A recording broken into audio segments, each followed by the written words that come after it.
ఇది ఒక 19 acres ఉన్నటువంటి వెంచర్ అండి. With all compound wall, with entrance arch, 60 feet road and street light, central street lighting and water tanks and parks, avenue plantation మీకు మా వెనక కనపడుతుంది.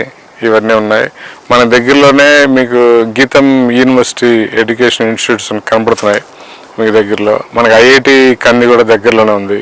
మహేశ్వర మెడికల్ కాలేజ్ ఉంది. ఓవరాల్ నుంచి మనం క్లోజ్ బైగా ఉన్నాం. హైవే నుంచి మన వెంచర్ మీదుగా 100 feet road up to Shankarpally వరకు ట్రావెల్ అవుతుంది. ఈ వెంచర్లో మనం తీసుకుంటే మనకి 60 అడుగుల రోడ్డు మెయిన్గా ఇచ్చాం, 40 feet రోడ్ ఇచ్చాం, 30 feet రోడ్ ఇచ్చాం. విత్ ఆల్ డెవలప్మెంట్స్ అన్నీ చేసాం. స్పాట్ రిజిస్ట్రేషన్ రెడీగా ఉంది. మన ప్లాట్ సైజెస్ అన్నీ కూడా east and west facing plots ఉంటాయి. మనకి 216 గజాల నుంచి మినిమం సైజ్ అండి.